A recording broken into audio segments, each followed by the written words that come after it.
আমি সত্যি যদি আপনাকে হার্ট করে থাকি তার জন্য আপনার কাছে আমি ক্ষমা চাইছি, কিন্তু আমার প্রশ্নের সদুত্তর তো আপনি দিতে পারলেন না চন্দনবাবু।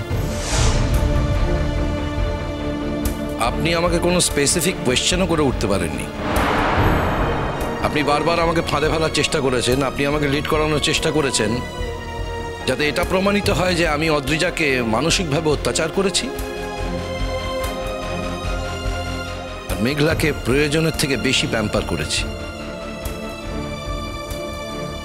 কিন্তু এ থেকে কি অনুরাগ ব্যানার্জির কেসের কোনো রকম যোগাযোগ আছে, পাওয়া যায় কি? আমার তো মনে হয় না। শুধু একটা কথা আপনাকে অনুরোধ করব,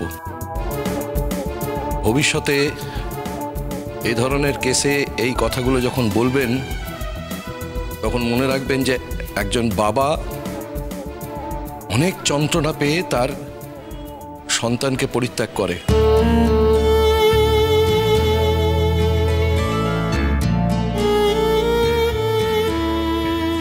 ঈশ্বর না করুন আপনার জীবনে যেন এরকম ঘটনা কখনো না ঘটে। যদি দুর্ভাগ্যক্রমে ঘটেও যায় তাহলে সেদিন বুঝবেন একজন বাবার কতটা যন্ত্রণা হয়। আমি চাই না সেটা আপনার জীবনে ঘটুক। আমার আর কিছু বলার নেই, আপনার যদি কিছু বলার থাকে বলতে পারেন। আপনার জামাই অনুরাগ বাবু অনিন্দিতা স্মৃতিতে সিঁদুর পরিয়ে দিয়েছিল, সে সমস্ত প্রমাণ আমাদের কাছে আছে। তো তারপরেও আপনি বলতে চান যে অনিন্দিতার সঙ্গে অনুরাগের কোনো সম্পর্কই তৈরি হয়নি? সিঁথিতে সিঁদুর পরিয়ে দিলেই যে বিয়ে হয়ে যায় এই কথাটা আমি মানি না।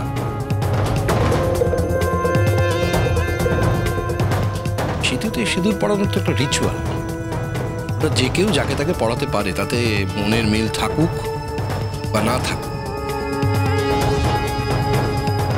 সেটাকে আমি বিবাহ বলে মনে করি না। মেঘলার সিঁথিতে সিঁদুর পরানোর অনেকদিন আগেই অনুরাগের সঙ্গে মেঘলার বিয়ে হয়ে গেছে।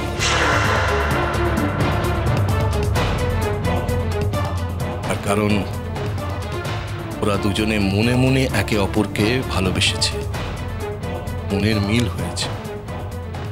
আমি তাকেই বিবাহ বলে মনে করি। আর যদি অনুরাগ চাপে পড়ে হোক বা কারোর একান্ত অনুরোধেই ওর সিঁথিতে সিঁদুর দিয়ে থাকুক, আমি সেটাকে বিবাহ বলে মনে করি না, একেবারে না।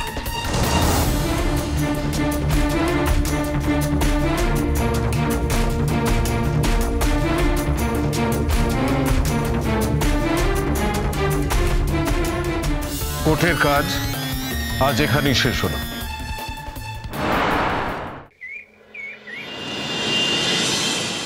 মহামান্য বিচারক, অনুরাগ ব্যানার্জি ভার্সেস অনিন্দিতা বসুর কেসের শুনানির আমরা প্রায় শেষের দিকে পৌঁছে গেছি, আর আশা করছি আর 2-1 দিনের ভেতরেই আমরা কেসটা ক্লোজ করে দিতে পারব। আজ এই কেসের গুরুত্বপূর্ণ একজন সাক্ষী শ্রীমতী অনিন্দিতা বসুকে আমি ডেকে নিতে চাই। তার কাছ থেকে কয়েকটা কথা জানবার আছে এবং অবশ্যই আপনাকেও জানাবার আছে। আপনি যদি অনুমতি দেন তাহলে বাধিত হব।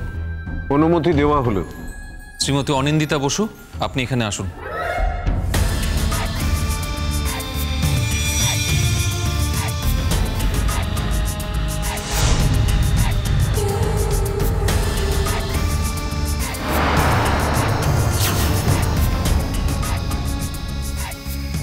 এই গীতা স্পর্শ করে বলুন, যা বলিব সত্য বলিব, সত্য বই মিথ্যা বলিব না। যা বলবো সত্য বলবো, সত্য ছাড়া মিথ্যে বলবো না।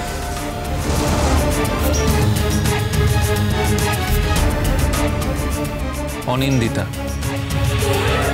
আপনার বিয়ের দিন বিয়ের আসর থেকে অনুরাগ উঠে চলে গিয়েছিল, তাই তো? ঠিক কি হয়েছিল?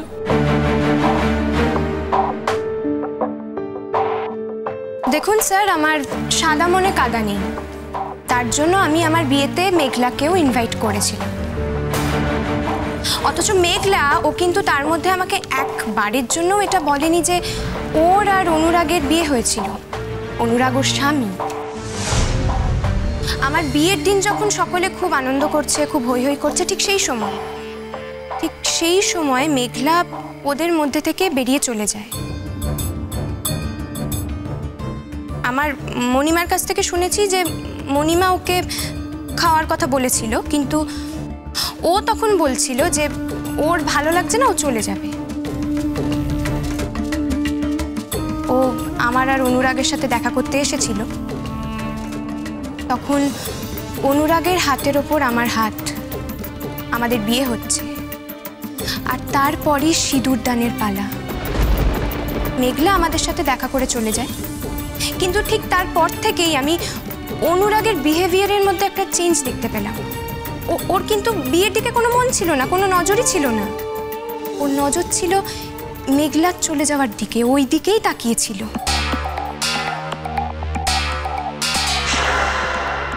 আর তারপরে সিঁদুর দানের সময় ও হঠাৎ করে চেঁচিয়ে উঠল, বলল এই বিয়েটা নাকি হতে পারে না। ও চলে গেল, ও সব ছেড়ে চলে গেল।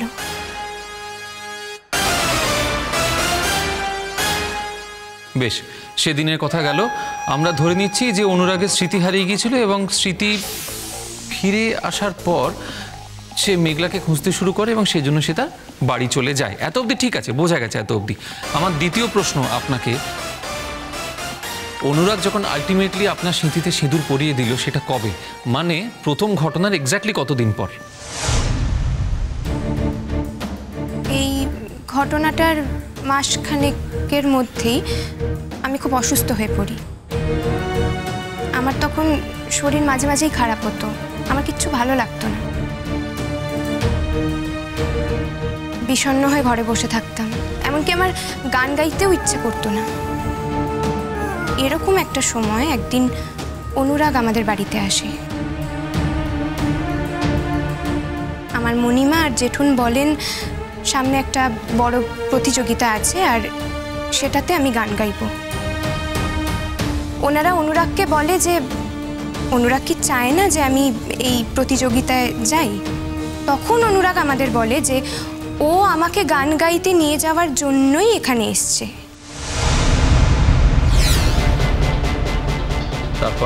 তারপর ও আমাদের বলে যে ও ভুল করেছে, ও খুব বড় একটা ভুল করেছে আর সেটার মাসুল দিতে এসেছে।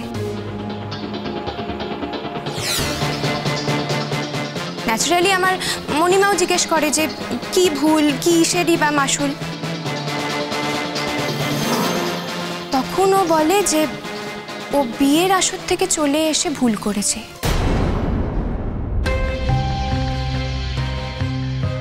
ও হয়তো একদিন মেঘলাকে ভালোবেসেছিল বা ওকে বিয়ে করেছিল, কিন্তু এখন ওর মনে মেঘলার জন্য কোনো জায়গা নেই।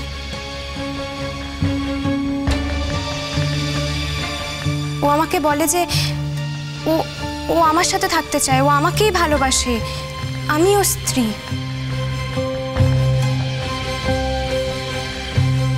তাই ও আমাকে নিজে হাতে সিঁথিতে সিঁদুর পরিয়ে দিতে চায়।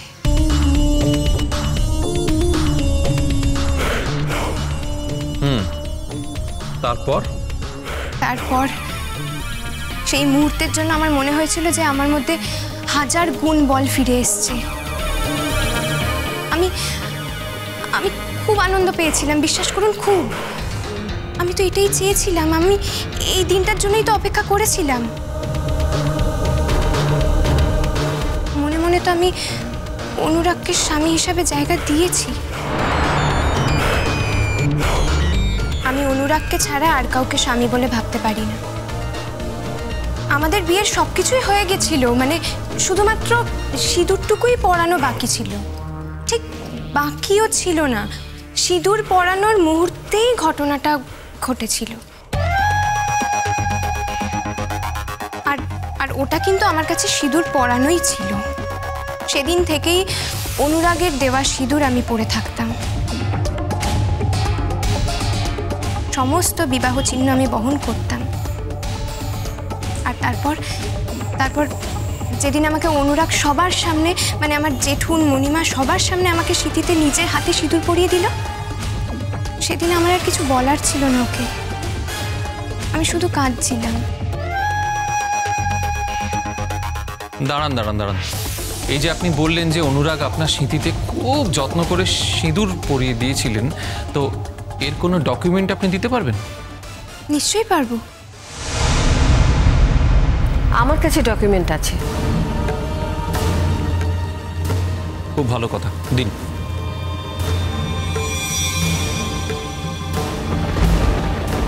খুব ইন্টারেস্টিং ব্যাপার স্যার। দেখুন, ডক্টর অনুরাগ ব্যানার্জি অনিন্দিতার স্মৃতিতে সিঁদুর পরিয়ে দিচ্ছেন।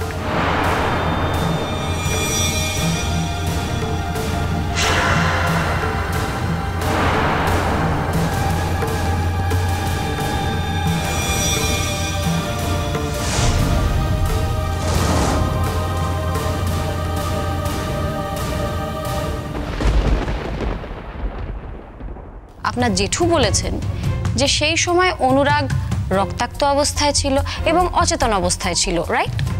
উনি ভুল বলেছিলেন। আপনি যে মিথ্যে বলছেন তার প্রমাণ আমার কাছে আছে।